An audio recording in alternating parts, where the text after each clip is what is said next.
bulan lalu, yaitu proses pemilihan umum, yang angka suaranya telah diumumkan secara resmi oleh Komisi Pemilihan Umum. Tapi perlu kami garis bawahi dan kita semua sadari bahwa angka suara tak mutlak menentukan kualitas dari demokrasi. Tak otomatis mencerminkan kualitas secara keseluruhan. Setiap tahapan proses pemilihan, mulai dari persiapan awal hingga pengumuman, haruslah konsisten dengan prinsip-prinsip kebebasan, kejujuran, keadilan.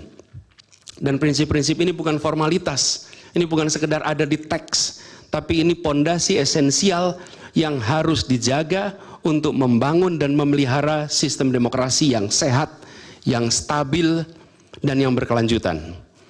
Pemilihan umum yang bebas, jujur, adil adalah pilar yang memberi legitimasi kuat pada pemerintahan yang terpilih, yang bisa membawa kepercayaan publik serta memperkuat pondasi institusi pemerintahan. Tanpa itu, legitimasi, kredibilitas dari pemerintah yang terpilih akan diragukan. Lebih jauh lagi, pemilihan yang dijalankan secara bebas, secara jujur dan adil adalah sesungguhnya pengakuan atas hak dasar setiap warga negara dalam menentukan arah dan masa depan negara mereka sendiri. Ini adalah wujud tertinggi dari kedaulatan rakyat, di mana setiap suara dapat disampaikan dan dihitung tanpa tekanan, tanpa ancaman, tanpa iming-iming imbalan. Pertanyaannya, apakah Pilpres 2024 kemarin telah dijalankan secara bebas, jujur dan adil? Izinkan kami menyampaikan jawabnya, tidak. Yang terjadilah sebaliknya. Dan ini terpampang secara nyata di hadapan kita semua. Kita menyaksikan dengan keprihatinan mendalam serangkaian penyimpangan yang telah mencoreng integritas proses demokrasi kita. Mulai dari awalnya, independensi yang seharusnya menjadi pilar utama dalam penyelenggaraan pemilu telah tergerus akibat intervensi kekuasaan yang tidak seharusnya terjadi. Di antara penyimpangan yang kita saksikan adalah penggunaan institusi negara untuk memenangkan salah satu calon yang secara eksplisit tidak memenuhi kriteria yang ditetapkan. Terdapat pula praktek yang meresahkan, di mana aparat daerah mengalami tekanan, bahkan diberikan imbalan untuk mempengaruhi arah pilihan politik, serta penyalahgunaan bantuan-bantuan dari negara, bantuan sosial yang sejatinya diperuntukkan untuk kesejahteraan rakyat, malah dijadikan sebagai alat transaksional untuk memenangkan salah satu calon. Bahkan intervensi ini sempat merambah hingga pemimpin Mahkamah Konstitusi. Ketika pemimpin Mahkamah Konstitusi yang seharusnya berperan sebagai jenderal benteng pertahanan terakhir menegakkan prinsip-prinsip demokrasi terancam oleh intervensi, maka pondasi negara kita, pondasi demokrasi kita berada dalam bahaya yang nyata. Lebih jauh lagi, skala penyimpangan ini tidak pernah kita lihat sebelumnya. Yang mulia, kita pernah menyaksikan penyimpangan seperti ini di skala yang kecil, pilkada, populasi kecil, tapi dalam skala yang amat besar dan lintas sektor baru kali ini kita semua menyaksikan.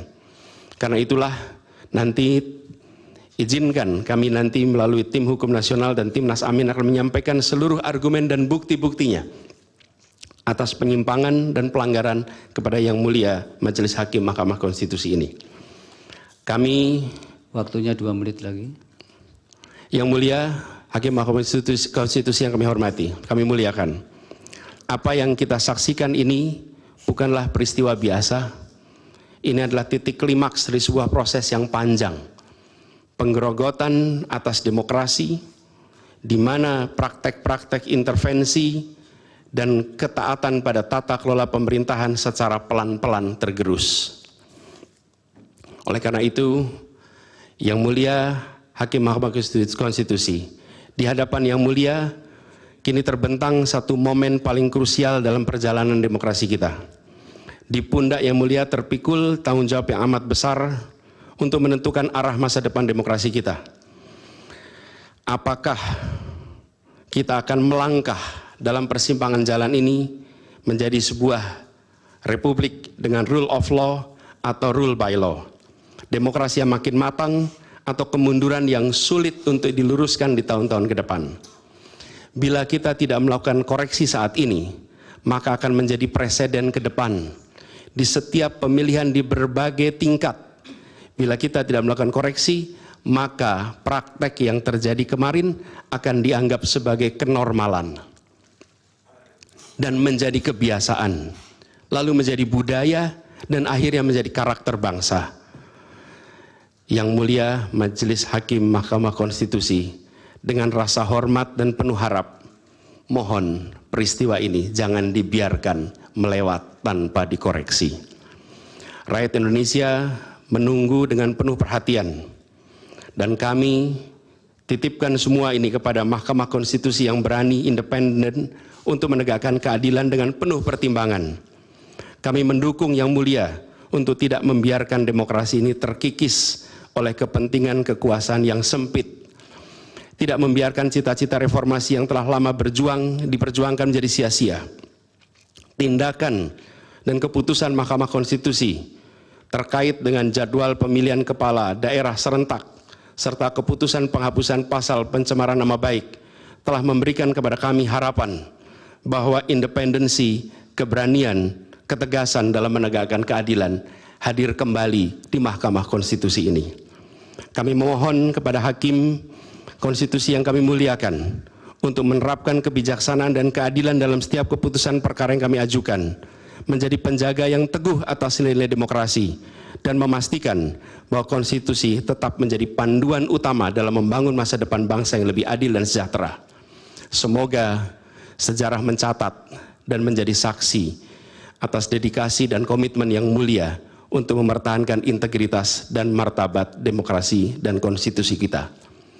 Kepada Hakim Mahkamah Konstitusi yang kami muliakan, harapan besar dan tinggi itu kami titipkan. Terima kasih. Assalamualaikum warahmatullahi wabarakatuh. Waalaikumsalam.